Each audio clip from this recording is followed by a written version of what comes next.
नरेंद्र मोदी का नायकत्व। देश की रक्षा कौन करेगा, कौन करेगा? हम करेगा, हम करेगा। देश की रक्षा कौन करेगा, कौन? మొన్న జరిగిన రెండు రాష్ట్రాల ఎన్నికల్లో మహారాష్ట్ర జార్ఖండ్ మహారాష్ట్రలో పూర్తి స్థాయి భారీ విజయం సాధించిన భారతీయ జనతా పార్టీ అక్కడ ఓటేసిన ప్రతి ఒక్క ఓటర్ మహాశయులకు మేము సిరిసిల్ల భారతీయ జనతా పార్టీ తరఫున అందరికీ అభినందనలు తెలియజేస్తూ శుభాకాంక్షలు తెలియజేస్తున్నాం.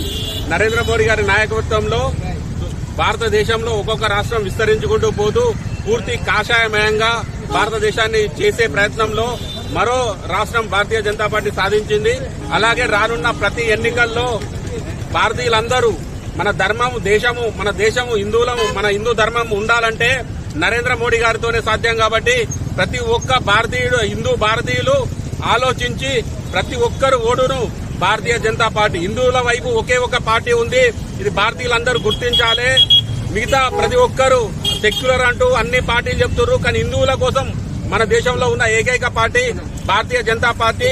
భారతీయ జనతా పార్టీకి ఓటు వేసి భారతదేశాన్ని పూర్తిగా కాషాయమయం చేసి ఒక హిందూ దేశంగా మనం చేసుకోవాల్సిన అవసరం ఉన్నది. కాబట్టి ప్రతి ఒక్కరూ బీజేపీకి మద్దతు ఇవ్వాలని తెలియజేస్తూ మహారాష్ట్రలో అద్భుతమైన విజయాన్ని అందించిన అందరికీ శుభాకాంక్షలు తెలియజేస్తూ సిరిసిల్ల పట్టణ ప్రజలకు కూడా శుభాకాంక్షలు తెలియజేస్తున్నాము. భారత్ మాతాకి జై. कमल है तो कल है।